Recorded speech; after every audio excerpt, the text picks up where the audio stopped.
माननीय सांसदगण, विधायकगण, आयोग और बोर्ड के अध्यक्षगण और उपस्थित बहनों और भाइयों, मैं सबसे पहले रक्षाबंधन के अवसर पर उत्तर प्रदेश परिवहन निगम और सिटी बस सेवा दोनों में हर बेटी, हर बहन, हर माता को 3 दिन के लिए निःशुल्क बस सेवा प्रारंभ करने के लिए और इस सुविधा के लिए प्रदेश भर की पूरी मातृशक्ति का अभिनंदन करते हुए उन्हें हृदय से बधाई देता हूं।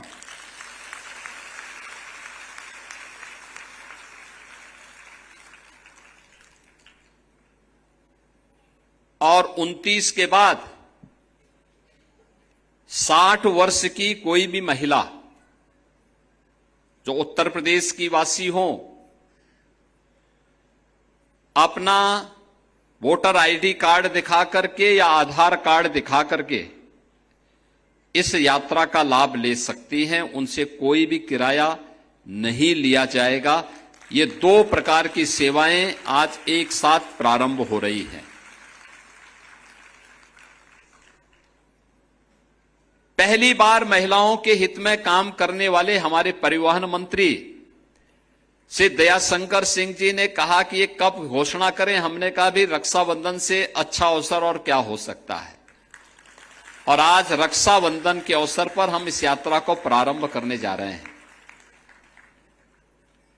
तो उन्होंने कहा क्या हो सकता है इस अवसर पर। हमने कहा भी सभी 75 जनपदों में आयोजन करिए, माताएं बहनें आएंगी, उनको मिष्ठान दीजिए, रक्षाबंधन की बधाई दीजिए, इस योजना की अभिनंदन भी करिए। और आज इसी कार्यक्रम में हम लोग सभी एकत्र हुए हैं। सभी माननीय जनप्रतिनिधिगण यहां पर उपस्थित हुए हैं और इतनी भारी संख्या में लखनऊ, सीतापुर, उन्नाव, बाराबंकी और रायबरेली अन्य जनपदों से आप लोग भी आए हैं। मैं आपका इस अवसर पर हृदय से बधाई देता हूं और सभी 75 जनपदों में आयोजित कार्यक्रमों में उपस्थित माताओं बहनों को भी हृदय से बधाई देता हूं, अपनी शुभकामनाएं देता हूं। आज जब हम इस कार्यक्रम में उपस्थित हैं, मैं आप सभी से एक बारे में जरूर बोलना चाहूंगा। ये जो सरकार आज आपके लिए इस योजना का शुभारंभ कर रही है, सबसे पहली बात तो जो यहां पर कहा गया, योजना का नाम हम लोगों ने रखा है लोकमाता अहिल्याबाई निःशुल्क बस यात्रा। लोकमाता अहिल्याबाई होलकर का महिला स्वावलंबन में बहुत बड़ा नाम है। उन्होंने जब ये देश मुगल आक्रांताओं के अराजकता की चपेट में था, उस समय लोकमाता अहिल्याबाई होलकर ने उस समय न केवल सुशासन के लक्ष्यों को प्राप्त करने के लिए बल्कि भारत की आध्यात्मिक और सांस्कृतिक विरासत के संरक्षण के साथ ही महिला स्वावलंबन का एक आदर्श उदाहरण प्रस्तुत किया था। न्याय की कसौटी पर उन्होंने उस समय जो तय किया था, आज उसका परिणाम हम सबके सामने है। जो चर्चा अभी यहां बृजलाल जी कर रहे थे, जो चर्चा यहां पर अभी श्री दयाशंकर सिंह जी कर रहे थे कि काशी में काशी विश्वनाथ का मंदिर हो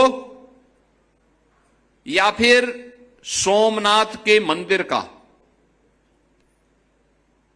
देश के अंदर सैकड़ों ऐसे मंदिर हैं जिन मंदिरों के पुनरुद्धार का कार्य विदेशी आक्रांताओं के द्वारा जब इन मंदिरों को तोड़ा गया था, क्षतिग्रस्त किया गया था, उन मंदिरों के पुनरुद्धार का काम अगर किसी ने किया था तो उस समय लोकमाता महारानी अहिल्याबाई होलकर जी ने किया था। और आज मुझे बताते हुए प्रसन्नता है कि जब भी महिला स्वावलंबन की बात होती है तो हम सब लोकमाता अहिल्याबाई होलकर का नाम बड़ी श्रद्धा के साथ, बड़े सम्मान के साथ स्मरण करते हैं। और इसलिए हम लोगों ने जब प्रदेश के अंदर कामकाजी महिलाओं के लिए छात्रावास बनाने के कार्यक्रम का एक योजना आगे बढ़ाई, लोगों ने कहा क्या नाम हो सकता है। मैंने कहा उन सभी जनपदों में जो भी हॉस्टल बनेंगे, प्रत्येक हॉस्टल में 500 कामकाजी महिलाएं रह सकती हैं। और मैंने कहा ये लोकमाता अहिल्याबाई के नाम पे होना चाहिए, और उनका निर्माण का काम हो रहा है।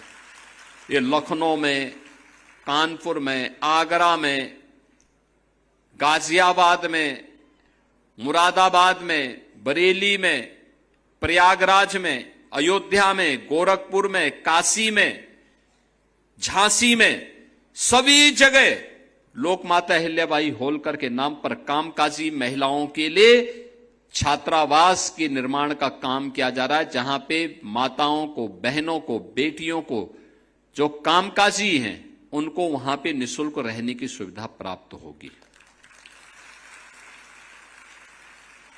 और जब इस बस सेवा को प्रारंभ करने की बात आई तो हमने कहा भी देखो महिला स्वावलंबन का एक आदर्श उदाहरण बनेगा ये, और इसका नाम भी रखिए लोकमाता अहिल्याबाई होलकर के नाम पर। तो इस पूरी सुविधा का नाम है लोकमाता अहिल्याबाई निःशुल्क बस यात्रा।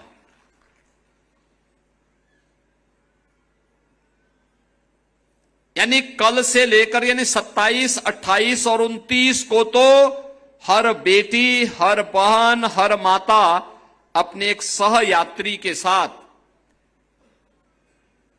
उत्तर प्रदेश परिवहन निगम की बस में या सिटी बस की सेवा में निःशुल्क यात्रा कर लेगी। और इसके बाद 29 के बाद 60 साल से ऊपर की माताओं के लिए बस यात्रा आईडी कार्ड उनका प्राप्त होने पर, वोटर आईडी कार्ड हो या आधार कार्ड हो, उस आधार पर फ्री में वो यात्रा रहेगी। वे कहीं भी उत्तर प्रदेश के अंदर जा सकती हैं, कहीं कोई दिक्कत नहीं होगी, कोई किराया उनका नहीं लगेगा। आपका किराया अब हम लोग देंगे, सरकार आपका किराया भरेगी।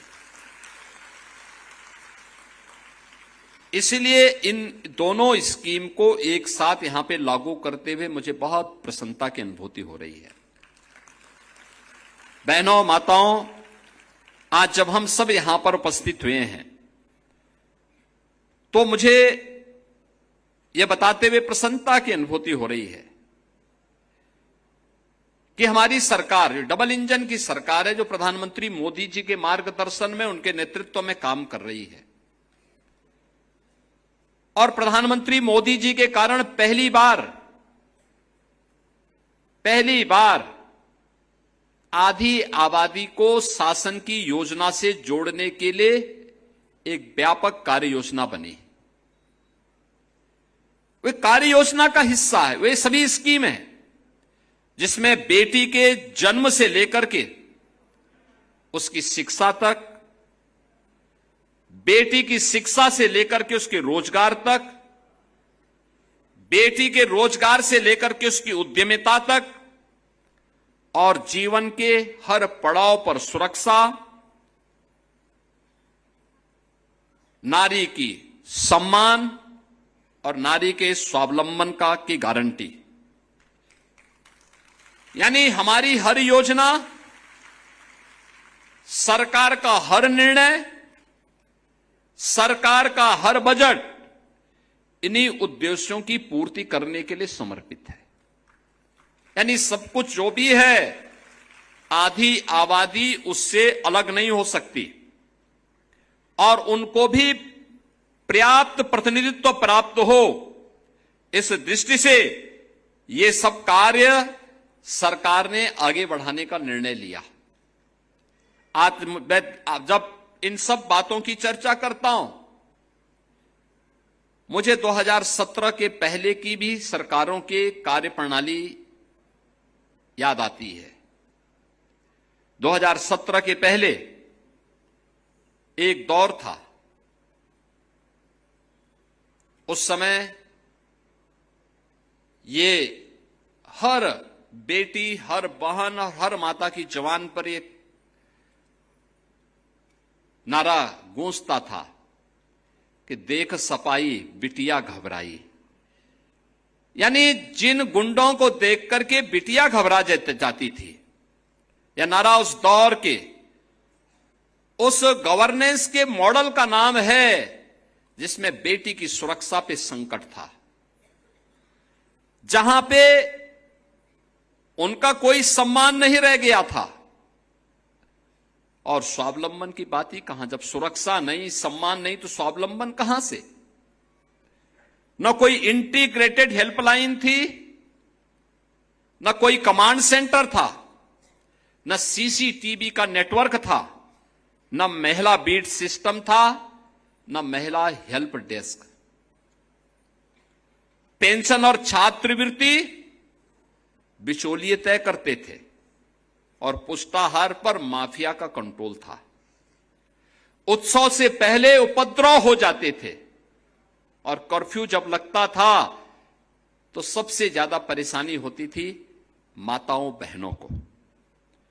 Land mafia, sand mafia, one mafia, पशु माफिया, नकल माफिया, ये प्रदेश की पहचान थी। माफिया सिंडिकेट की सत्ता प्रदेश की सत्ता के समानांतर चलती थी। और बुंदेलखंड में हम जाते थे, पूरी जिंदगी माताओं और बहनों की मटका में पानी ढोते ढोते व्यतीत हो जाती थी। गरीब परिवारों के घर में शौचालय नहीं थे। माताएं, बहनें, बेटियां अंधेरा होने का इंतजार करती थी। उस दौर की बेटी के सामने सुरक्षा नहीं थी। किस्मत का वो इंतजार करती थी। निराश्रित महिला पेंशन, वृद्धावस्था पेंशन, छात्रवृत्ति, हर योजना में कमीशन की काली साया मंडराती थी। मुद्रा योजना का पैसा हो या पुष्टाहार का बजट, ये सब रास्ते से ही गायब हो जाते थे। गरीब की बहू बेटी अपने आप को सुरक्षित महसूस करती थी। बेटी के जन्मदिन पर बधाई नहीं, लोग चिंता होती थी, क्योंकि परिवार को पढ़ाई और शादी दोनों का बोझ दिखता था। और जहां पे बेटी सुरक्षित नहीं, जहां उसका सम्मान नहीं, कहां से स्वावलंबन होता है? परिणाम था पूरे यूपी के अंदर मात्र 12% बेटियां ऐसी थी जो अपने पैरों पर खड़े होकर के कहीं काम धाम करने के लायक हो पाती थी। नकल एक उद्योग बन चुका था और विपरीत परिस्थितियों के बावजूद मेधावी बेटी मेहनत करती थी। डिग्री पैसे वाला खरीद लेता था, यानी मेहनत बेटी की होती थी, लेकिन उसकी डिग्री कोई माफिया खरीद करके उसकी नीलामी कर देता था। नौजवान, व्यापारी और कारीगर सब पलायन करने के लिए मजबूर थे। बेटी सिर्फ बस पकड़ने से नहीं, सपना देखने से डरती थी। आप उसे एक भावना के तौर पे न देखें, उसे केवल हम इन्हें माने कि एक होती थी, बल्कि वह एक पूरे अर्थशास्त्र के रूप में भी अगर आप उसको देखें, जब आधी आबादी घर पर बैठ जाएगी, उत्तर प्रदेश को बीमारू होना ही था। यही तो होता था यूपी में, यही तो पहचान का संकट था। आधी आबादी को न सुरक्षा थी, न सम्मान था, न स्वावलंबन था, तो हमारी आर्थिक स्थिति बदहाल होनी थी। और इसीलिए तो यूपी उस दौर को जब याद करता है तो रोंगटे खड़े होते हैं। कहीं दंगे, कहीं कर्फ्यू, कहीं असुरक्षा, कहीं उपद्रव, हर योजना में बेईमानी और भ्रष्टाचार। लेकिन धर्म चक्र बदलता है। अगर उस समय उपद्रव था तो मोदी जी के नेतृत्व में जब डबल इंजन की सरकार यूपी में आई तो उपद्रव को उत्सव में बदल दिया गया है।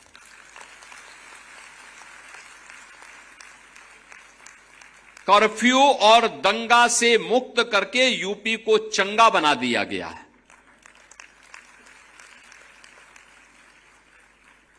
अब हर योजना का केंद्र बिंदु बेटी है, आधी आबादी है।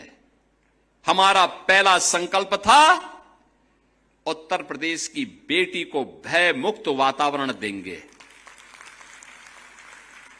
उसे अपने विश्वास के दम पर खड़ा होने का पूरा अवसर देंगे। और मुझे प्रसन्नता है कि हमने जो कहा था बेटी को सुरक्षा की गारंटी देंगे, ये केवल एक फिजिकल सिक्योरिटी नहीं थी, ये मेंटल सिक्योरिटी भी थी, हेल्थ सिक्योरिटी भी थी। आज हमारे पास मिशन शक्ति केंद्र है, हर शहर में AI based safe city network है और 1090 ता 112 का इंटीग्रेटेड रिस्पांस सिस्टम भी हमारे पास मौजूद है। बेटी की सुरक्षा में घर के अंदर हो या घर के बाहर